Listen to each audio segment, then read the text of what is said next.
Hey, welcome back to BuQeye Barbecue. Happy Independence Day. Buddy and I have a joke where every Independence Day we send our hatred towards George III using foul language. It's kind of a habit, but I won't do that today. But anyway, happy 4th of July, happy Independence Day for those of you viewing in the United States. Today, as a 4th of July cook, we are going to use the SnS Kettle Grill to smoke a rib roast. So I've got about a 5-pound rib roast, no bone. So we're going to use the slow and sear kettle and do a low and slow cook and smoke her up. So we'll go inside and we'll get the rib roast ready. We'll take you in there for that, and then we'll get the kettle lit and we'll get going. So thanks everybody for joining. I hope you're having a great holiday, and I appreciate all of you out there, and you're tuning in and liking and subscribing. It means a lot to me. So let's get started. Okay, so here is our rib roast. I'm gonna try to keep a hand clean here. Looks really good. It is a choice grade, so it's not prime or anything. But I don't know that you need prime for a ribeye roast. There's a good amount of intramuscular fat anyway. So here's where the bones would have been. The bones have been cut off of this.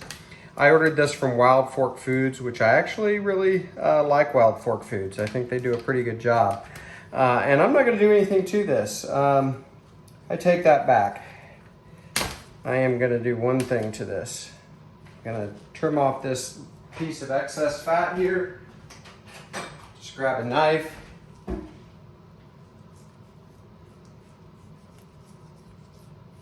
There's sort of a fat cap here that wants to peel off, and I don't want it to, so that's all I'm gonna do to it.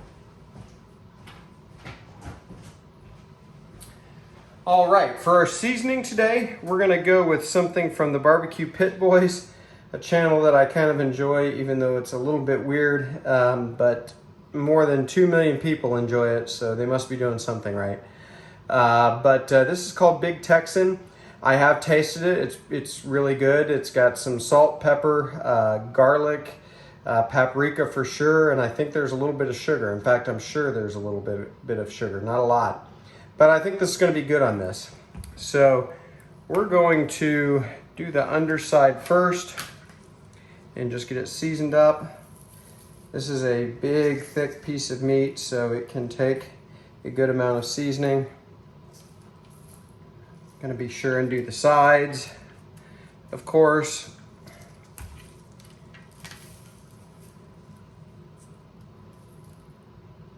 So we'll end up taking slices off of this. Hope the camera is catching this okay. If not, I apologize. Videography is not my strong suit.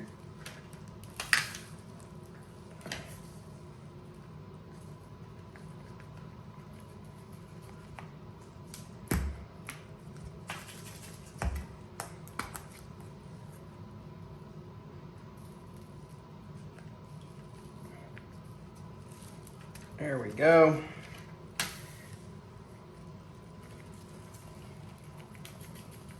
That one end there. Okay, so now we just got to do the top and that fat cap, and it's going to go fat cap on top for this cook. I might spin it in there a little bit, just turn it around and so we get a good even cook, but I'm gonna keep the fat cap on top the whole time, even if I turn it.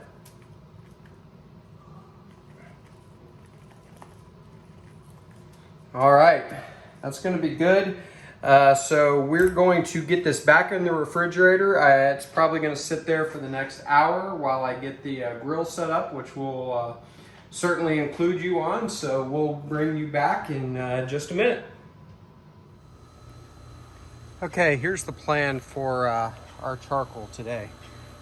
I've got a pile of unlit briquettes over here with a fire starter, and we're gonna get those going until they're ashed over. I've got some briquettes from a previous cook over here. I just moved them over so they wouldn't get in the way. And then I've got a chimney full of unlit briquettes. So after the fire starter does its thing and we get most of these coals ashed over here, I'm gonna add in my unlit briquettes, probably not the whole chimney. I should have plenty.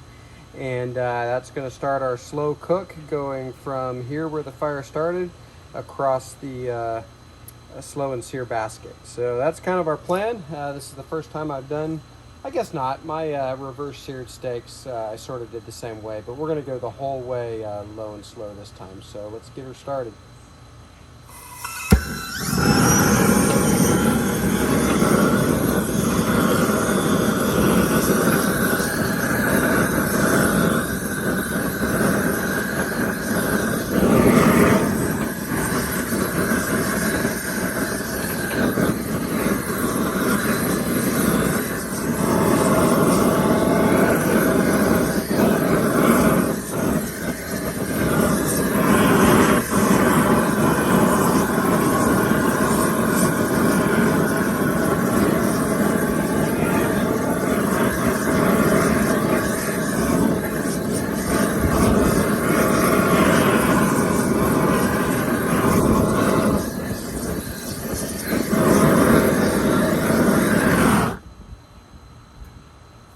All right, hopefully that'll be enough to get things going. I think it will be. I'm gonna go ahead and open the smoke hole. Actually, it already is. And we'll let these things get fired up. And so we will bring you back shortly. Okay, the other thing we're gonna do, and I have yet to do this with the slow and sear, is we're gonna fill the water reservoir, or at least add some water to it.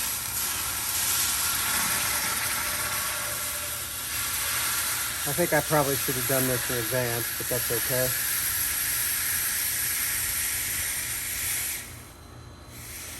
There we go. So that'll add some moisture to the cook. Again, I haven't used it yet, but I don't think moisture on this is going to be a bad thing. So we're going to give it a shot, and we'll bring you back here in a few minutes when we get this closed down and get ready to cook.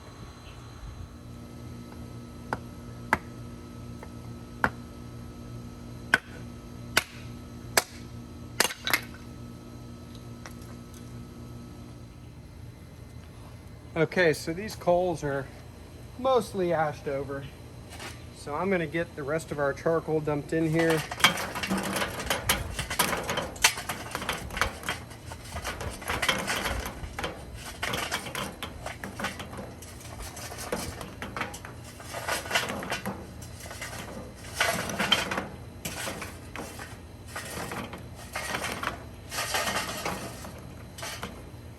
My suspicion is that's going to be plenty,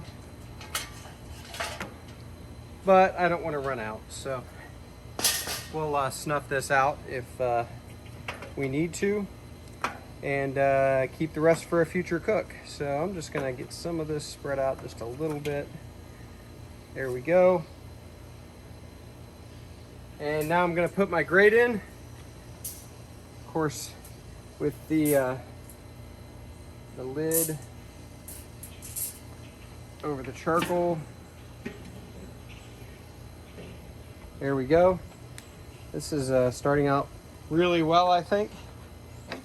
And I've got a couple of pecan splits, and I'm just gonna put one on top. I'm gonna save the other one. I don't know if I'll need it or not, but let's get that closed.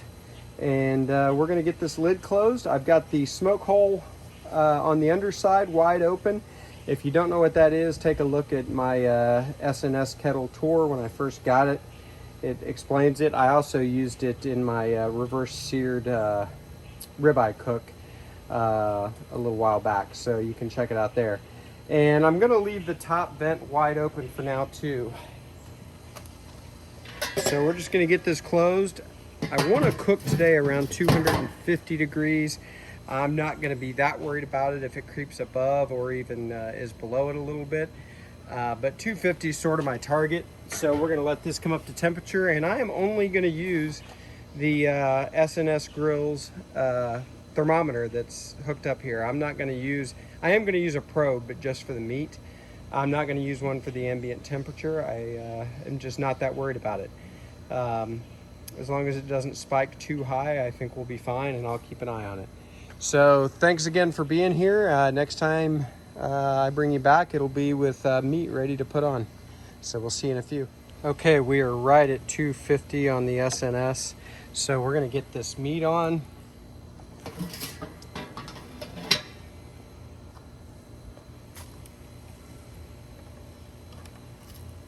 And I'm gonna actually put the thinner side towards the fire, which sounds counterintuitive, but it's just got that giant hunk of fat there.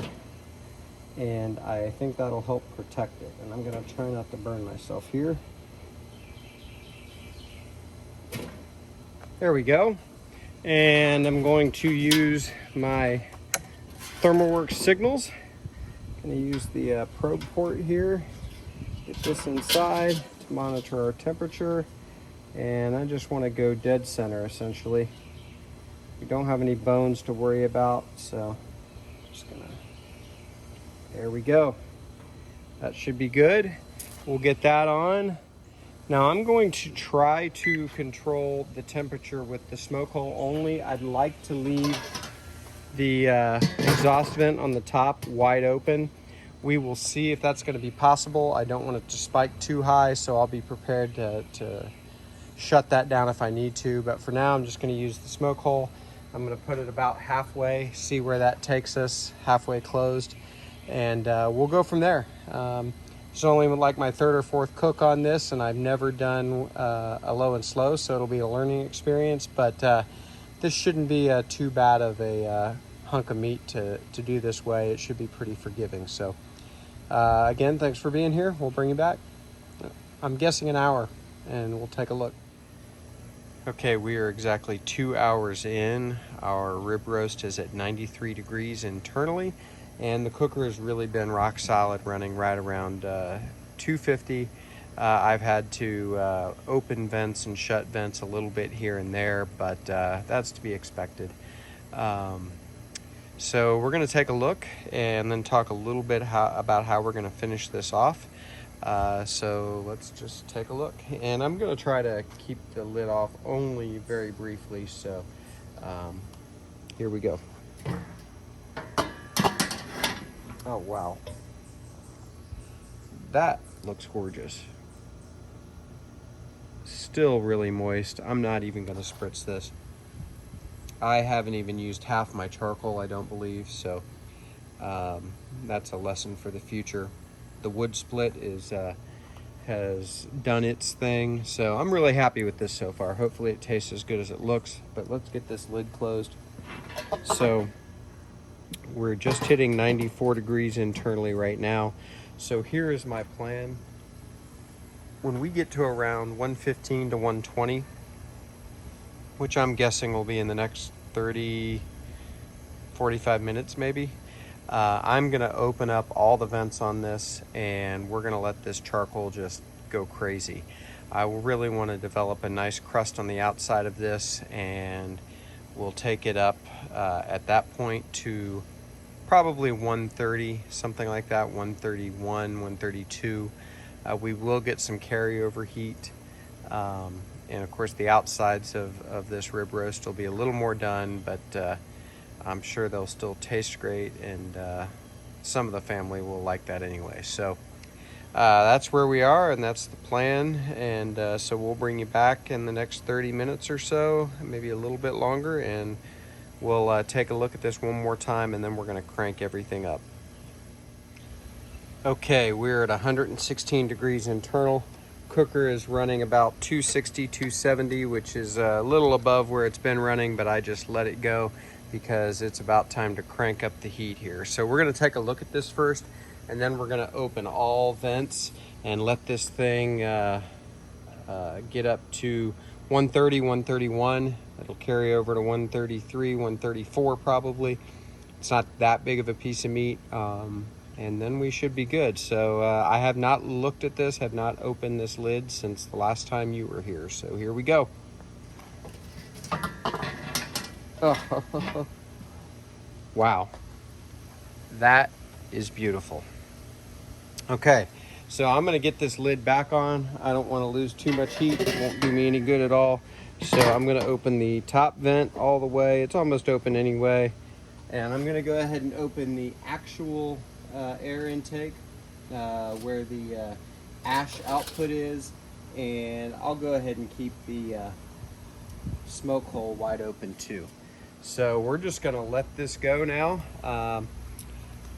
I'm not even sure I care what the temperature gets to. I expect it might get up near 400 in the end, and that's fine. We're not directly over the coals, so I don't think we're gonna have any grease issues. And we're gonna watch for this temperature to hit, I'm thinking 132. I think that's my number. And then I'm gonna pull it off. A lot of people might like this more rare. I think prime rib is actually better, the higher end of medium rare. That's just my personal thing, but you do you. Cook it to whatever temperature you want, but definitely monitor your temperature. This is too big of a cut of meat and too expensive to ruin by overcooking. So we'll bring you back. Okay, we are exactly 3 hours and 20 minutes into this cook.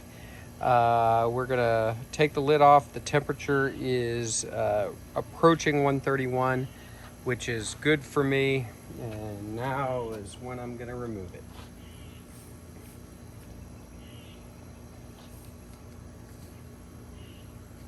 So here's what I'm gonna do. I'm gonna take this off, try to get you a close view, but then I'm gonna get this inside and just loosely tin it with foil, and we're gonna let it rest for at least 15 minutes, bare minimum, probably closer to 30. I'll get my thumbnail and all that business, then we'll come back and we'll slice into it.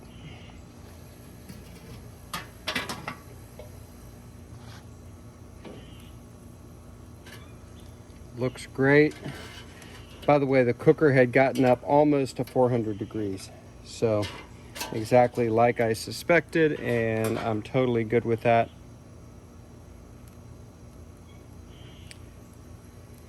Get my gloves on here so I don't burn the crap out of myself. Man, I don't know if you can see that or not. Looks great. There is some sugar in that beef rub that I used, so that's why we got some dark spots, but honestly, those will taste great. I'm gonna get the lid back on this, and before I shut down all the vents and cut off the fire, I'm gonna brush the grate. So we'll get this inside and we'll be back in just a little bit. Okay, we've been resting about 15 minutes. It could have definitely gone longer, but our baked potatoes were done and we're hungry a little later than I wanted to be, so we're cutting into this thing.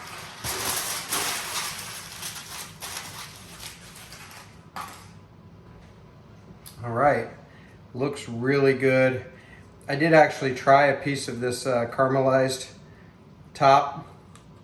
It's pretty good. Got really good flavor to it.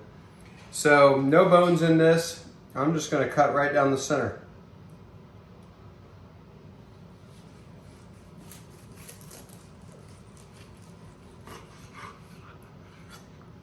Oh, man, hope you can see that. Juice is just running. Wow. So let's cut a slice here.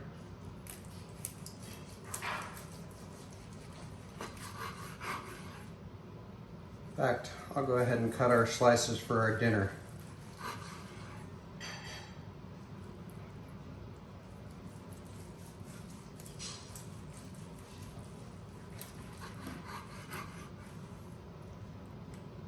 Man, that looks great.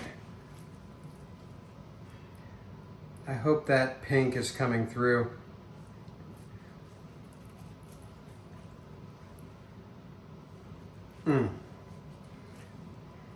Pick up this piece here. Looks really good. I gotta try this. I'm dying right now. Seriously, I'm like Pavlov or his dogs. So I think I'm just gonna cut chunk out of this piece here. I'm not going to do this on camera like is often the case. Family's ready to eat, I'm starving, and I don't feel like resetting the camera. So I'm just going to try a piece of that. Oh my goodness. That is so freaking good. I'm going to try a piece of that crust. I may as well cut myself another slice of this right now. That's a wrap, everybody. Not hard to do at all. By the way, I got this particular roast from Wild Fork Foods. I'm liking them more and more. They have a variety of things. All of their stuff is great quality, that I've had anyway. So maybe give Wild Fork Foods a try. I'm not big enough for them to be sponsoring me, so that's just my thought. Thanks everybody for tuning in. We'll see you next time at BuQeye Barbecue. If you haven't already done it, do me a favor, like and subscribe. I really appreciate it. We'll see you next time.